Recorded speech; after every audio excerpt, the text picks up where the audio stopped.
నమస్కారం. ముఖ్యంగా ఈ రోజు మార్నింగ్ కొన్ని ప్రచార మాధ్యమాల్లో నేనేదో పార్టీ మారుతున్నట్టుగా ప్రయత్నిస్తున్నట్టుగా వచ్చిన వార్తల్ని నేను పూర్తిగా ఖండిస్తున్నాను. ఎందుకంటే ఎందుకు ఇలాంటి రకరకాలైన పుకార్లు పెడుతున్నారో నాకైతే అర్థం కావట్లేదు. ఇది ఒక రకమైన మైండ్ గేమ్.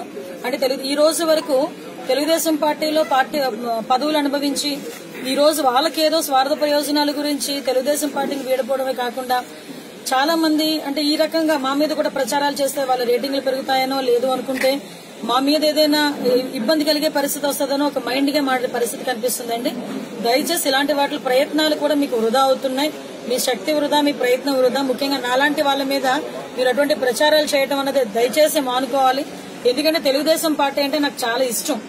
వ్యక్తిగతంగా తెలుగుదేశం పార్టీ అంటే నాకు చాలా ఇష్టం. నారా చంద్రబాబు నాయుడు గారు అంటే అమితమైన గౌరవం నాకు. నా నియోజకవర్గం అంటే ఇంకా అభిమానం. ఎందుకంటే ఒక సామాన్య టీచర్ వృత్తిలోంచి బయటకు వచ్చిన నన్ను ఒక ఎమ్మెల్యేని చేయడమే కాకుండా రాష్ట్ర స్థాయిలో ఒక గుర్తింపునివ్వడమే కాకుండా ఒక అధికార ప్రతినిధినిచ్చి రాష్ట్ర స్థాయిలో ఇంత గుర్తింపునిచ్చిన పార్టీ ఏది ఉంటుందండి? విత్ ఇన్ 4.5 years లో ఇంత గుర్తింపు ఏ పార్టీ ఏ మహిళకి ఇచ్చింది? అటువంటి నాకు ఈ రోజు నేను పార్టీ విడిపోవడం అంటే నా కన్న తల్లిని నేను చంపుకున్నట్టే. ఎందుకంటే ఈ రోజు చాలా మంది నాకు ఫోన్లు చేసి అనిత అవునా అంటుంటే నాకు చాలా బాధ అనిపించింది. అసలు ఎట్టి పరిస్థితుల్లోని కన్న తల్లి లాంటి తెలుగుదేశం పార్టీని నేను చంపుకోను, కన్న తల్లి లాంటి తెలుగుదేశం పార్టీని విడిచేయలేను. నాకు ఇంత పెద్ద కుటుంబాన్ని, పాయకరావుపేట నియోజకవర్గం ఇంత పెద్ద కుటుంబాన్ని నాకు ఇందులో ప్రతి ఒక్కరు కూడా నన్ను ఒక కూతురుగానో ఒక చెల్లిగానో చూసుకునే వాళ్ళు, ఒక అక్కగా చూసుకునే వాళ్ళు. ఇటువంటి ఒక మంచి కుటుంబాన్ని నేను వదిలి ఎట్టి పరిస్థితుల్లోని తెలుగుదేశం పార్టీ వీడే ప్రసక్తి లేదు. అది చాలా ఖరాఖండిగా చెప్తున్నా.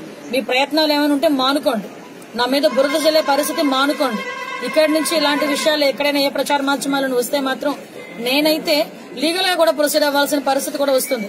ఎందుకంటే ఈ రోజు మా మనోభావాలు దెబ్బతీసే ప్రక్రియలు ఇలా చేయడం అనేది చాలా తప్పు. దయచేసి ఇంకా చాలా మంది ఉన్నారు. నిన్న పార్టీ మారిన ఎంపీ గారు ఉన్నారు. నిన్న ఉదయం వరకు ఆయన మాకు ఎంపీ.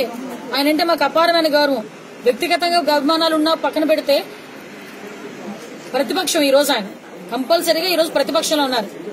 మేము ఇటు పరిస్థితుల్లో నేను సపోర్ట్ చేసే పరిస్థితి కూడా కల్పించుకోలేదు. ఎందుకంటే నాకు చాలా బాధ అనిపించింది. నిన్న ఆయన ప్రెస్ మీట్ వింటా ఉంటే చాలా బాధ అనిపించింది. ఎందుకంటే ఈ రోజు మేమందరం కలిసి ఒక ఎంపీగా ఆయన ఒక ఎమ్మెల్యేలుగా మేము వచ్చిన తర్వాత కాపులకి అన్యాయం తెలుగుదేశం పార్టీలో జరిగిందంటే నిజంగా చాలా దురదృష్టకరం ఆ మాట. ఎందుకంటే ఒక వారం రోజుల క్రితం పాలాభిషేకం చేశారు చంద్రబాబు నాయుడు గారు. అసెంబ్లీలో 5% రిజర్వేషన్, ఎక్స్ట్రా రిజర్వేషన్ ఇచ్చారు. ఇంతకు మించి ఇతను ఎవరో ఏమి చేయలేరని.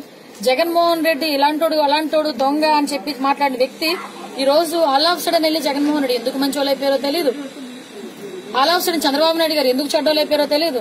ఏ వంక లేకపోతే ఏదో డొంక పట్టుకున్నట్టు 4 జిల్లాల్లోని కాపుల ఆఫీసర్లు లేరని కూడా అదంతా అవివేకం అండి.